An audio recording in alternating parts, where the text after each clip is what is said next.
નમસ્કાર મિત્રો, વિડીયોમાં તમારું સ્વાગત છે। જી હા મિત્રો, અત્યારે હાલ મોટા અને મહત્વના સમાચાર સામે આવી રહ્યા છે। તો મિત્રો, સમાચારમાં વાત કરીએ તો ગુજરાતમાં 2019માં સુરતની સેશન કોર્ટ આસારામના પુત્ર નારાયણ સાંઈને દુષ્કર્મના કેસમાં દોષી ઠેરવી આજીવન કેદની સજા ફટકારી હતી। તેને રાજસ્થાનની જેલમાં રહેલા આસારામને મળવા માટે ગુજરાત હાઈકોર્ટમાં હંગામી જામીન માટે અરજી કરી હતી। આ અરજીની સુનાવણીમાં કોર્ટે નારાયણ સાંઈને 5 દિવસના આગામી જામીન આપ્યા છે।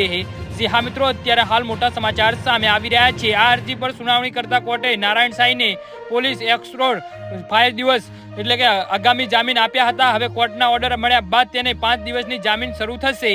જી હા મિત્રો, અત્યારે હાલ મોટા સમાચાર સામે આવી રહ્યા છે। દુષ્કર્મના આરોપી નારાયણ સાંઈને તેના પિતા આસારામને મળવા માટે જામીન આપવામાં આવ્યા છે। આસારામના હૃદય અને ઉંમર સંબંધિત તકલીફો છે, તેને અગાઉ AIMSમાં દાખલ કરવામાં આવ્યા હતા। નારાયણ સાંઈએ જામીન અરજી રજૂઆત કરી હતી અને તેના પિતાને હોસ્પિટલમાંથી ડિસ્ચાર્જ કરવામાં આવ્યા છે।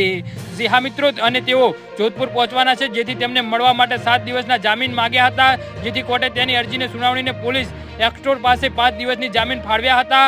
હાઈકોર્ટ અરજીનો ચુકાદો આપે એમ કહ્યું કે નારાયણ સાંઈ તેના પિતાને મળે તેનું મહત્વનું છે। જી હા મિત્રો, અત્યારે હાલ મોટા સમાચાર સામે આવી રહ્યા છે। તો મિત્રો, આના વિશે તમારું શું કહેવું છે તો નીચે મારી કમેન્ટ બોક્સમાં જરૂરથી જણાવજો અને અમારી યુટ્યુબ ચેનલને સબસ્ક્રાઇબ કરવાની ભૂલતા નહીં। ધન્યવાદ।